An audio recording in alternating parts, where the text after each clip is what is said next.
And every week, there's no update on what she's struggling with, what she's doing. There's nothing. There's no information about Angel Reese. Angel Reese, and I'm saying this with my chest out, I think she's quit on the Chicago Sky. I have a take on Angel Reese that I'm sure will trigger a bunch of people, but I think... Did Angel Reese actually tap out on the Chicago Sky? Fans and analysts are asking if her injury is real or just a convenient excuse to focus on her brand. Meanwhile, Caitlin Clark has shown exactly how transparency builds trust. So why is there so much mystery around Reese's absence? In this video, we're breaking down the timeline, the branding moves, and the shocking contrast that's fueling this debate. There's no details. Every day we hear that Angel Reese is day to day. She's been claiming a back injury basically since the All-Star break. I think she's quit on this season. I think this is a worse version than Kawhi Leonard. I think she's using her back as an excuse. Stick around, because the story behind Reese's disappearing act is far more complicated and controversial than what you've been told. Before we move on, I'd like to ask you a small favor. If you appreciate this content, please take a second to like this video and subscribe to the channel. Over 98% of you watch the videos without subscribing. It costs you nothing, but it makes a huge difference to us. So did you click the subscribe button? Great, thank you so much. Now back to the video. Why has Angel Reese been on the sidelines while still popping up at sneaker launches, fashion events, and promotional shoots? I think she looks over at Caitlin Clark and says, hey, Caitlin Clark is out with a legitimate injury, because she doesn't really care about basketball.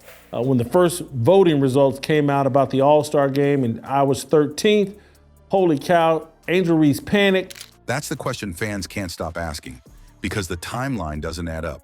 The Chicago Sky have been stumbling through their worst stretch of the season.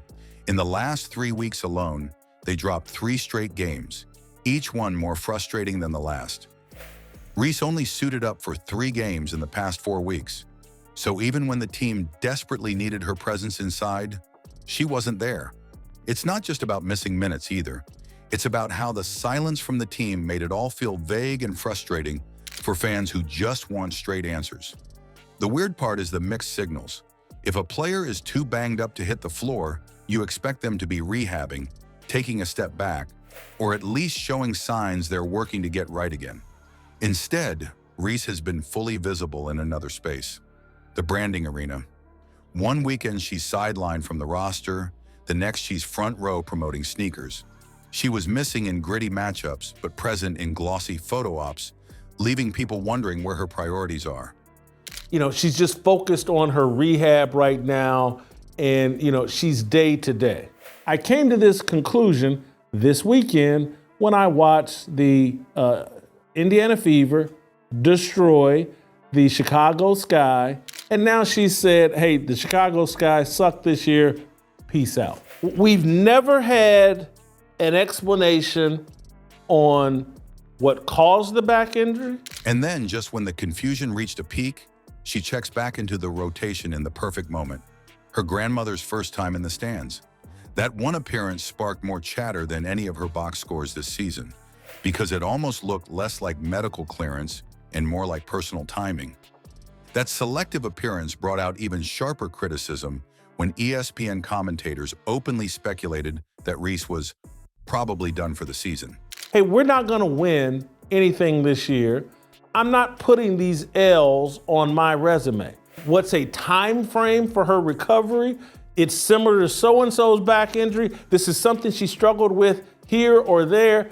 All we've heard is day to day. I'm going to have an excuse for the Chicago Sky potentially coming in with the worst or second worst record in the WNBA. They dropped that claim without the Sky putting anything concrete out there, only sticking to the blanket day-to-day report. Think about it. What does day-to-day even mean when you haven't logged steady minutes for almost a month? Most players with legitimate injuries see their teams roll out scans, recovery stages, and expected return dates. But that's not what's happening here. There's this fog hanging over the situation, which has made people skeptical in the first place. Now put that up against Caitlin Clark, and the contrast gets louder. Clark's team releases regular injury timelines when she takes a hit, specifying which part of the body and how much time she needs off. She even steps in front of media every time to answer for herself. No hiding behind vague phrases or PR lines. If you're not available, you have no value. The Chicago Sky are 1-10 in games Angel Reese doesn't play. And so you can sit there and say, well, the same applies to Caitlin Clark. Yes, it does. But Caitlin Clark appears to have a legitimate injury. Fans don't have to guess. They know the status directly from her and her coach. That openness has earned her respect, even from people who aren't big on the fever, because it feels like she's holding nothing back. Meanwhile, Reese's image is guarded like a brand partnership, only shared when it boosts her larger-than-life identity as the Bayou Barbie. And you can't ignore how the branding has showcased her more than her actual play during this stretch of missed games. Sneaker promotions keep rolling, posed pictures with family generate headlines. The Instagram engagement hasn't dipped. If anything, her absence from playing has made her brand more visible than before, because every appearance away from the court gets magnified. For a rookie who was supposed to bring physical grit to the Sky roster, it looks like the spotlight is turning toward an entirely different narrative. Fans see Clark gutting things out game after game, looking like the classic relentless competitor, while Reese is shaping into someone who protects the marketing side first. This creates a storyline almost too easy for fans to latch on to. Clark as the transparent fighter facing adversity head-on, and Reese as the mysterious brand protector who only pops up when it suits the moment. Whether that's fair or not, it doesn't matter. Perception is reality in sports. When ESPN pundits, highlight accounts, and even casual fans on social media are all framing it that way, the image starts to stick. Once that happens, it stops being about a couple of missed games and starts being about trust. And that's really the mini payoff here.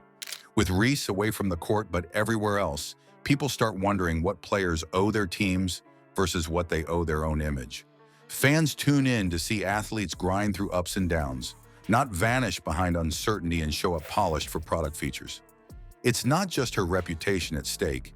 It pushes big questions about commitment, image management, and how much control players have in shaping their own story. To focus on her off-court endeavors and to avoid these losses that the Chicago Sky are accumulating, nothing but a mystery surrounds Angel Reese. Angel Reese has taken this season off to avoid them appearing on her resume. Angel Reese doesn't really care about basketball. But the ripple effect goes even wider than Reese herself. If the league can't manage transparency for one of its most talked about rookies, how can fans trust the system at all? The bigger issue brewing is less about her personal brand and more about what this kind of mystery says about the WNBA's credibility moving forward. The biggest danger here isn't just Angel Reese missing games. It's the silence around it, because when fans don't trust the updates, they start losing trust in the league too. That gap creates frustration, and that frustration spreads. So what do you think? Is Reese actually hurt, or is this about keeping her brand intact? Drop your thoughts in the comments, because this debate might decide who really becomes the face of the WNBA. And looking ahead, it feels like the league's future rests on a choice. Who sets the standard? Caitlin Clark's openness or Angel Reese's mystery?